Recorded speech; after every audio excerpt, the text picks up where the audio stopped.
अस्सलाम वालेकुम व्यूअर्स, परवेज़ वान आपको अपने चैनल पे खुशामदीद कहता है। बहुत अहम डेवलपमेंट्स हैं जो आज आपके साथ मैंने शेयर करनी है। उनमें से सबसे पहली तो है कि जनाब इसहाक डार साहब अभी थोड़ी देर पहले फरमा रहे थे कि सदर पाकिस्तान असम्बली का अजलास ना बुलाकर गैर आइनी इकदाम कर रहे हैं।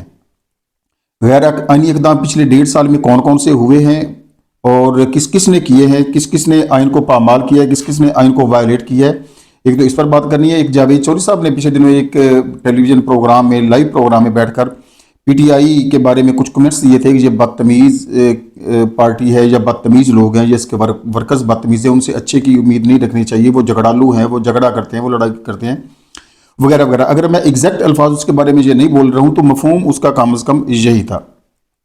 उस पर मैंने जावेद चौधरी साहब को भी जवाब देना है कि पीटीआई वाले बदतमीज़ हैं तो क्यों हैं और उसके पीछे रीजंस क्या हैं और उनको तमीज़दार कैसे बनाया जा सकता है और मुहज़्ज़ब और तमीज़दार लोग होते कैसे हैं, उसमें मीडिया का क्या किरदार होता है, उसमें आप जैसे का क्या किरदार होता है, उसमें गवर्नमेंट का क्या किरदार होता है, उसमें मशीनरी का क्या किरदार होता है। ये सारी बातें आपके साथ मैंने शेयर करनी है।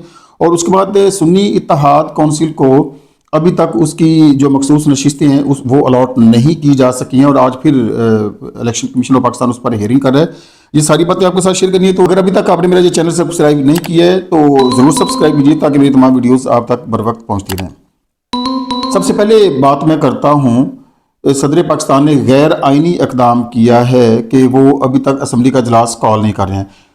ठीक है, वो गैर आइनी इकदाम कर रहे हैं, वो इस बात के पाबंद है कि वो असम्बली का अजलास पूरा ड्यू डेट के अंदर उसको कॉल करें, लेकिन असम्बली पूरी हो तो वो कॉल करें। ना तो अभी तक असम्बली के तमाम मेंबरान के नोटिफिकेशन जारी किए जा सके हैं और ना ही मखसूस नशिस्तें अलाट की जा सकी हैं। एक तो अगर आपने गैर आइनी इकदाम को गिनवाना है और ये आर्टिकल 6 है गैर आइनी इकदाम, गैर कानूनी इकदाम पर तो ताज़ीरात पाकिस्तान है, लेकिन गैर आइनी इकदाम पर आर्टिकल 6 लगता है गद्दारी का। जो भी इसको तोड़ने का या इसके खिलाफ जाने का मुर्तकिब होगा उस पर आर्टिकल 6 लगेगा। तो आइए देखते हैं कि आर्टिकल 6 के इस वक्त तक पिछले 1.5 साल के अंदर कौन कौन मुर्तकिब हो चुके हैं। सबसे पहले तो काकड़ साहब को पकड़िए। कोई भी interim prime minister after the completion of 5 years tenure of previous या लास्ट गवर्नमेंट, कोई भी उसके बाद आने वाला जो इंटरम प्राइम मिनिस्टर है वो 90 दिन से ज्यादा जा सकता ही नहीं है। तो एक तो उन्होंने 90 दिन को क्रॉस किया है और ये पाकिस्तान की तारीख में पहली दफा हुआ है। हाँ, अलबत्ता 1971 के जो 70 के जो इलेक्शन थे और फिर 16 दिसंबर 71 को सकूत ढाका हो गया, उस वक्त के दौरान भी एक इंटरम प्राइम मिनिस्टर लगाए गए थे, वो इंतखाबात के बाद लगाए गए हैं इनमें मुसालत करवाने के लिए। तो एक तो वो दौरानिया 1 साल का और ये एक दूसरा दौरानिया है कि एक इंटरम पीरियड ने हदूद क्रॉस करते हुए, आइन को पामाल करते हुए 90 दिन से ज्यादा अपना पीरियड गुजारा है। अब सवाल ये पैदा होता है कि 90 दिन से ज्यादा जाने पर और गैर आइनी इकदाम करने पर, गैर आइनी वजीर आजम बन जाने पर क्या उसके इकदामात आइनी हो जाएंगे?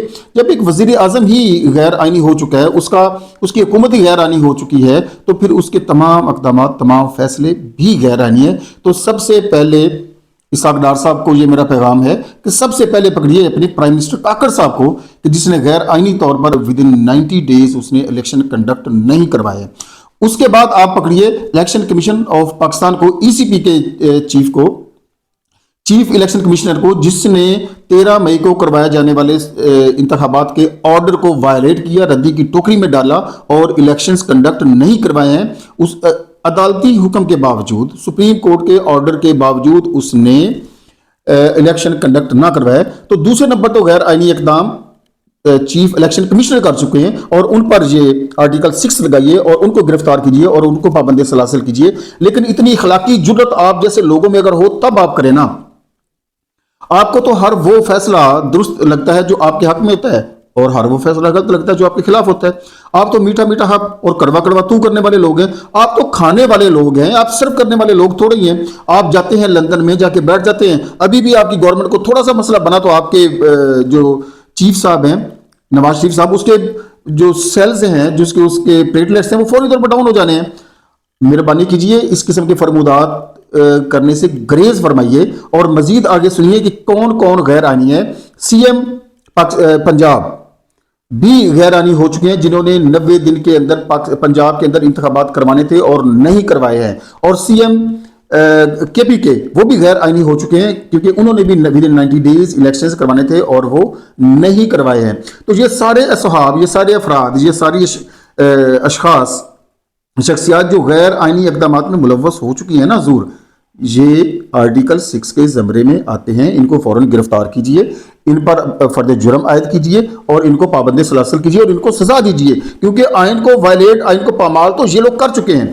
اور اگلی بات، چیف الیکشن کمشنر نے پی ٹی آئی کو لیول پلینگ فیلڈ پرووائڈ نہیں کی ہے جو سپریم کورٹ کا آرڈر تھا، اس کو بھی وائلیٹ کیا ہے، اس کو بھی گرفتار کیجئے، اس پر بھی لگائیے فرد جرم، اس کو بھی آرٹیکل 6 اس پر لگائیے. وہ غیر آئینی اقدام کر چکے ہیں.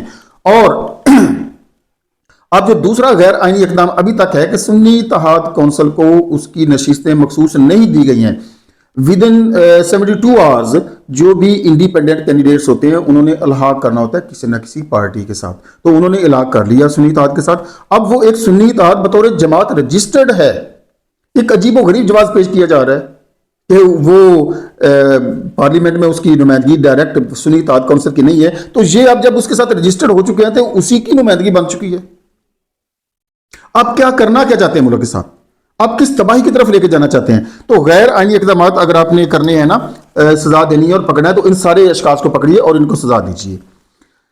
میں چلتا ہوں جاوید چودھری کے اس بیان کی طرف جس میں اس نے پی ٹی آئی کے کارکنان کو تھوڑا سا ان کے بارے میں ہرش ورڈز استعمال کیے ہیں، سخت الفاظ استعمال کیے ہیں کہ وہ بدتمیز ہیں یا وہ لڑائی جھگڑا کرنے والے ہیں یا گالی گلوچ کرنے والے ہیں. میں جاوید چودھری صاحب کی بات سے اتفاق اگر کر بھی لوں تو میرا سوال جاوید چودھری صاحب کے قد کے بندے سے یہ ہے. میں نے اس کے بعد اس کا ایک کلپ اور دیکھا ہے جس میں وہ کہہ رہے تھے کہ عمران خان ایک حقیقت ہے اور اس حقیقت کو جھٹلایا نہیں جا سکتا، اس کے ساتھ ٹیبل ٹاک کرنا پڑے گی. یہ ایک دانشمندانہ بات اس کی ہے. تو ہم بھی یہی بات کرتے ہیں نا کہ ہمارے جو لیڈر ہیں، جو پاکستان کے سب سے زیادہ مقبول 70% پاپولیشن کے لیڈر ہیں، جو ان کو اپنا لیڈر مانتی ہے، اس کے ساتھ ٹیبل ٹاک ہونی چاہیے. اب جہاں تک بدتمیزی کی بات ہے، ایک والد کی اولاد اپنے والد سے جب کچھ مانگے گی نا، یا اس سے اپنا مطالبہ کرے گی یا کسی چیز کی ڈیمانڈ کرے گی اور والد اس کی بات پوری نہیں کرے گا، ایک دفعہ نہیں، 2 دفعہ نہیں، 3 دفعہ نہیں، 4 دفعہ نہیں، آہستہ آہستہ جو اولاد ہے اس کی آواز میں بھی تھوڑی سی سختی اور کرستگی آنا شروع ہو جائے گی. اپنے مطالبات جب اپنے والدین کے سامنے وہ رکھنا شروع کریں گے تو اس میں بھی تھوڑی سی وائلیشن کا عنصر آنا شروع ہو جائے گا. تو کیا ہی بہتر ہو کہ والد اپنی اولاد کی بات فوری طور پر مانے اور اس کو پورا کرے، ان کی ضروریات کو پورا کرے، ان کی خواہشات کو پورا کرے، ان کے جو جائز مطالبات ہیں ان کو پورا کرے. مہذب معاشروں میں آپ کو میں نے اپنے پچھلے ایک ویلاگ میں ایک مثال ہانگ کانگ کی دی تھی کہ جس میں 3 افراد نے محض ایک بینر پکڑ کر ایک سڑک پر کھڑے ہو کر بے روزگاری کے خلاف احتجاج کیا تھا اور پوری مشینری متحرک ہو گئی تھی، اور جب تک ان کے مطالبات مان نہیں لیے گئے تھے تب تک مشینری کمفرٹیبل نہیں ہوئی تھی. اور کئی سارے جو فورنرز تھے وہاں پر غیر قانونی طور پر مقیم بھی تھے، ان کو نکال دیا گیا تھا، اور جو وہاں کے ریزیڈنٹس ہیں، وہاں کے نیشنل ہیں، ان کے لیے روزگار کے مواقع فراہم کیے گئے تھے. اب معاملہ کیا ہے؟ معاملہ یہ ہے کہ پی ٹی آئی کی آج تک کوئی جائز بات مانی گئی نہیں ہے. نمبر 1، اس کو سائفر میں آپ نے اریسٹ کیا ہوا سزا دے دی گئی ہے. کیا سائفر حقیقت نہیں ہے؟ کیا پاکستان کے اندر تھرو امریکہ اور پاکستان کے اندر بیٹھے ہوئے بینیفیشریز کے ذریعے سے اور جنرل باجوہ صاحب کے ذریعے سے انٹرفیرنس ہوئی ہے یا نہیں ہوئی ہے؟ یہ ایک ایڈمیٹڈ فیکٹ ہے. اس پر جب ہم بات کرتے ہیں کہ اس فیکٹ کو تسلیم کیا جانا چاہیے، تو اس کو تسلیم کرنے کے بجائے وہ حقیقت جس نے آشکار کی، وہ حقیقت جس نے ہمیں بتائی کہ ہمارے اندرونی معاملات میں مداخلت ہو رہی ہے، اس کو آپ نے پابند سلاسل کر دیا ہے، اور وہ سازش کرنے والے بینیفیشریز کو آپ گورنمنٹ دے رہے ہیں. اس پر احتجاج نہ کریں تو اور کیا کریں؟ اچھا، ہم چلتے ہیں دوسری طرف. جب ہم کہتے ہیں کہ فارم 45 کو ایکسپٹ کرو، ایڈمٹ کرو، اور یہ ایک ایڈمیٹڈ فیکٹ ہے کہ وہ بنیاد ہے الیکشن کے نتائج کی. فارم 47 نے فارم ہونا ہوتا ہے، شکل اس کی ہونی ہوتی ہے، فارمیشن اس کی ہونی ہوتی ہے فارم 45 کے حوالے سے. فارم 45 بیس پرووائڈ کرتا ہے، تو اس کو آپ وائلیٹ کیوں کر رہے ہیں؟ آپ اس کو کنسیڈر کیوں نہیں کر رہے ہیں؟ آپ جیتے ہوئے کو ہروا کر اور ہارے ہوئے کو جتوا کر اسمبلی میں جب لائیں گے تو صدر پاکستان پھر کس طرح سے ایک ریگڈ الیکشن کے नतीजे में वजूद में आने वाली असम्बली का अजलास वो कैसे तलब करेंगे? ना अभी कोरम पूरा है, ना अभी नोटिफिकेशन पूरे हुए हैं, ना अभी मखसूस नशिस्तों का फैसला हुआ है, तो गैर आइनी इक़दाम भी उनका करार दे रहे हैं। और फिर पीटीआई के कारकुनों को आप बदतमीज़ भी करें। भाई ठीक है, बदतमीज़ वो होंगे, लेकिन बदतमीज़ बनाने में किरदार भी तो आप जैसे बड़े बड़े साफियों का ही है ना। आप बैठकर उनकी नुमाइंदगी करें, आप आवाज बुलंद करें कि पीटीआई के लोगों के साथ ज्यादती हो रही है, उनके हकूक सलब किए जा रहे हैं। आप वहां बैठे होते हैं लिफाफे लेने के लिए, जितना बड़ा लिफाफा मिलेगा उतनी ज्यादा आप सपोर्ट करेंगे। अब इमरान खान ने लिफाफा आज तक किसी को दिया ही नहीं है। इमरान खान ने ये लिफाफा सहाफत के खिलाफ काम किया है, तो आपको वो चीज नहीं मिलती है। आप जैसे कद का बंदा यार इस किस्म की बात करे तो बनती नहीं है। सिंपल वर्ड्स में, आप जैसे बंदे को ऐसी बात नहीं करनी चाहिए, आपको फैक्ट्स देखने चाहिए। आपने कौन सा कोई एक प्रोग्राम किया है जो इंसानी हकूक के मुताल्लिक हो और इन पर अमलदारी की जानी चाहिए? आपने कभी आवाज उठाई है कि जो लोग एहतजाज करते हैं उनके एहतजाज को वायलेशन में तब्दील होने से पहले पहले उनकी बात सुनी जाए, उनके साथ मुज़ाकरात की जाए और उनकी दादरसी की जाए? कभी आपने प्लेटफॉर्म पर, सोशल मीडिया पर या आपने इलेक्ट्रॉनिक मीडिया पर बैठकर बात की है? आप जैसे कद के बंदे हमारे एसेट्स हैं, हमारा सरमाया है। आपको चाहिए कि हमारे अंदर सिविलाइज्ड मैनर्स को डेवलप करने में प्रोग्राम करें। जो आपका इलेक्ट्रॉनिक मीडिया है ना, ये तो एक माफिया बन चुका है, ब्लैकमेल करने का, लोगों को डिट्रैक करने का, हुकूमतें बनाने का और हुकूमतें गिराने का। आप हकीकत की और सच की बात को करने से वैसे ही घबराते हैं, क्योंकि आप हक और सच का साथ देंगे तो आपकी रोजी रोटी नहीं चलेगी। मेरा बात करने का मकसद सिर्फ और सिर्फ ये है कि पीटीआई के लोग अगर सख्ती करते हैं, अगर वो वायलेशन करते हैं, अगर वो एजिटेशन में जाते हैं, अगर वो बदतमीजी करते हैं, अगर वो गाली गलौज करते हैं, तो जब उनकी बात सुनी नहीं ना जाती है तब वो करते हैं। आप उनकी बात को सुनिए, आप उनकी बात पर कान धरिए, तवज्जो दीजिए। उनके मुतालबात अगर जायज हैं तो पूरे कीजिए। कभी भी वायलेशन नहीं होगी, कभी भी बदतमीजी नहीं होगी। पीटीआई के वर्कर्स ने, के वालिदैन ने, उनके माँ बाप ने उनकी अच्छी तरबियत की है, उनको बताया है कि तुम्हारा असल लीडर कौन है। वो खानदानी लोग हैं, वो अच्छे घरों के लोग हैं। खबरदार उनको बदतमीज करना छोड़ दीजिए। अगर पीटीआई के लोगों को बदतमीज कहते हैं, इसका मतलब है कि आप उनके वालिदैन को गाली दे रहे हैं। पीटीआई के लोगों, पीटीआई के वर्कर्स, पीटीआई के सपोर्टर्स की वालिदैन ने ऐसी तरबियत नहीं की है, ये आप लोग तरबियत कर रहे हैं। ये गवर्नमेंट तरबियत ऐसी कर रही है कि वो एजुटेशन की तरफ जाते हैं।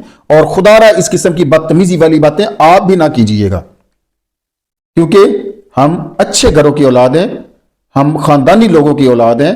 हमारे माँ बाप ने हमारी ऐसी परवरिश और ऐसी तरबियत नहीं की है। हाँ, आप जैसे लोग जब मीडिया पर बैठकर हमारी बात को हुकाम बाला तक नहीं पहुंचाते हैं और पीटीआई के वर्कर्स की बात गवर्नमेंट नहीं सुनती है, उनके मुतालबात को पूरा नहीं करती है, तो इसका मतलब है कि वो बदतमीज हैं, वो बद इखलाक हैं, वो बद तहजीब हैं। उनकी परवरिश में, उनकी तरबियत में फर्क है। जो एक अच्छी तरबियत वाले लोगों की पुरसकून और हकीकत पर मबनी बात को सुनते नहीं है और उसको मानते नहीं है। जावेद चौधरी साहब हूं, सलीम साफी साहब हूं, हामिद मीर साहब हूं, इनको वक्त आहिस्ता आहिस्ता खुद समझा देगा। इनके अंदर ज़मीर हैं, इनके अंदर सोच है, ये चीज को सोच सकते हैं, समझ सकते हैं, लेकिन वक्त के हाथों और पैसे के हाथों मजबूर हैं। तो खुदारा ऐसी बातें करने से अवॉइड कीजिएगा। पीटीआई वाले ऐसे नहीं हैं। अब तक के लिए इतना ही। अगली वीडियो तक इजाजत दीजिए। अल्लाह हाफिज।